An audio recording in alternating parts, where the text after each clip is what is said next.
Bonjour à tous et bienvenue sur ma chaîne. Aujourd'hui, je partage avec vous une recette très gourmande de Kinder Délices maison, mais en version XXL. C'est un gâteau à faire pour toutes occasions, il est trop bon. C'est parti pour la recette. Pour la génoise au chocolat, je commence par mettre 5 œufs dans un récipient. J'ajoute 200 g de sucre et je fouette à l'aide du batteur électrique en augmentant la vitesse petit à petit. Je mélange jusqu'à ce que ça blanchisse et triple de volume. Ça prend entre 7 et 8 minutes. Par la suite, j'ajoute 30 g de cacao en poudre non sucré que je tamise pour éviter d'avoir des grumeaux. Pour plus d'idées de recettes, je vous invite à vous abonner à ma chaîne sans oublier d'activer la cloche de notification pour ne manquer aucune vidéo. Je tamise également 90 g de maïzena, donc de la fécule de maïs, ainsi que 90 g de farine. La maïzena, c'est totalement facultatif, mais ça apporte plus de moelleux et beaucoup de légèreté. Si vous n'en mettez pas, vous remplacez simplement la quantité par de la farine, donc 180 g au total. Ensuite, je vais mélanger délicatement avec une maryse pour ne pas faire retomber les œufs et en soulevant bien pour incorporer de l'air. On va bien chercher les poudres au fond et on s'assure que ce soit parfaitement homogène avant de venir tamiser un sachet de levure chimique, donc c'est 7 g. J'ajoute également 25 g d'huile, ça aussi c'est vraiment facultatif, mais ça va également apporter beaucoup de moelleux. Je mélange à nouveau délicatement. Bien avant de préparer l'appareil à génoise qui ne doit pas tarder à aller au four, j'ai pris soin de préchauffer le four à 180 degrés et puis beurrer et chemiser de papier cuisson, un moule de 23 x 30 cm. Si la recette te plaît, n'oublie pas de mettre un petit pouce bleu pour m'encourager. Je verse l'appareil à génoise à l'intérieur du moule.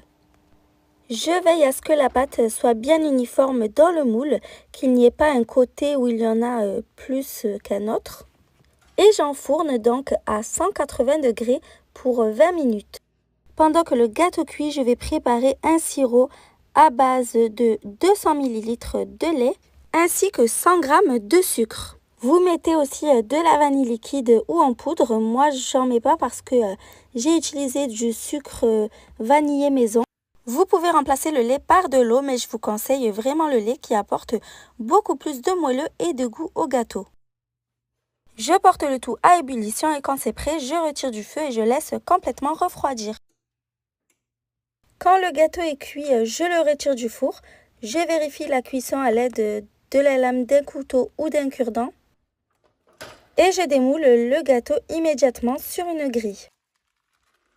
Je retire le papier cuisson et je le laisse complètement refroidir. En attendant, je m'attaque à la crème mascarpone. Pour cela, je fouette 200 g de mascarpone pour le détendre. Je viens ajouter 50 g de sucre glace. Une cuillère à café de vanille en poudre. Vous pouvez remplacer par du sucre vanillé ou de l'extrait de vanille liquide. Et je fouette à nouveau pour bien mélanger le tout. Quand c'est bien homogène, je viens ajouter 400 ml de crème liquide entière à 30% de matière grasse minimum. Donc elle doit être bien froide, je l'ai placée 15 minutes à l'avance au congélateur. Et je fouette le tout en augmentant la vitesse progressivement jusqu'à ce que ça épaississe et qu'on ait une crème super ferme. Je la mets au réfrigérateur le temps de couper le gâteau. Je coupe légèrement les bords pour que le gâteau puisse rentrer dans mon plat de service. Vous n'êtes pas obligé de le faire. Et je tranche donc le gâteau en 2 parts égales. C'est très important de laisser le gâteau complètement refroidir avant de le couper, sinon il risque de beaucoup s'effriter et de se casser.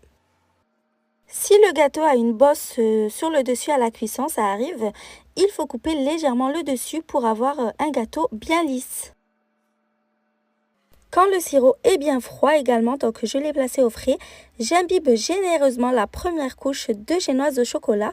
Je repasse 2 à 3 fois, n'ayez pas peur de l'imbiber, il va vite absorber et il sera super moelleux et fondant. Le second rectangle de génoise, je l'imbibe moins pour ne pas risquer de le casser en le portant par la suite. Je mets toute la crème mascarpone à la vanille sur la première génoise après l'avoir laissé absorber le sirop quelques minutes et je l'étale sur toute la surface. Pour permettre par la suite un beau glaçage, il est préférable de mettre le morceau de génoise du bas au-dessus du gâteau car il est beaucoup plus lisse et uniforme. Ensuite, délicatement, je viens recouvrir en déposant le second rectangle de génoise au chocolat sur la crème.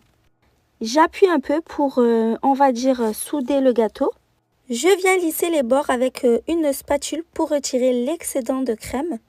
Vous avez beaucoup apprécié le gâteau qui pleure, ça se ressemble beaucoup. J'espère que cette recette va également vous plaire. Dites-moi en commentaire si vous avez l'intention de l'essayer. Avec le reste de sirop, je viens imbiber le dessus de la génoise et je mets le gâteau au frais. Pour recouvrir le gâteau, je vais faire un glaçage au chocolat. Donc je porte à ébullition 250 ml de crème liquide entière. Dans un récipient, je mets 100 g de chocolat noir et 100 g de chocolat au lait. Je verse la crème bouillante par-dessus en 3 fois en mélangeant bien entre chaque ajout pour bien faire fondre le chocolat. Vous pouvez seulement utiliser du chocolat noir ou seulement du chocolat au lait, c'est comme vous voulez. Je vous rappelle que tous les ingrédients et les mesures exactes sont notés dans la description. Quand le chocolat est bien fondu, je viens ajouter 30 g de beurre et je mélange à nouveau jusqu'à ce que ce soit parfaitement lisse. Pour la ganache au chocolat, le beurre est facultatif. Je replace délicatement le gâteau sur la grille et je mets un plat en dessous pour pouvoir récupérer les chutes de glaçage. Et je glace ainsi le gâteau avec la ganache que j'ai laissé bien refroidir. Donc vous voyez, elle est beaucoup moins liquide. Il ne faut absolument pas l'ajouter encore chaude, sinon la crème à l'intérieur va fondre. Je m'assure qu'il y en ait bien de partout et je laisse égoutter quelques minutes avant de remettre au frais pour 1 heure. Quand le glaçage a bien pris, je viens dessiner les motifs connus du Kinder Delice du mieux que je peux avec ce qu'il restait de ganache. Vous pouvez à la place écrire quelque chose ou faire d'autres motifs. J'espère vraiment que la recette vous a plu. Si c'est le cas, comme d'habitude, n'oubliez pas de commenter, de liker et de partager la vidéo. À bientôt!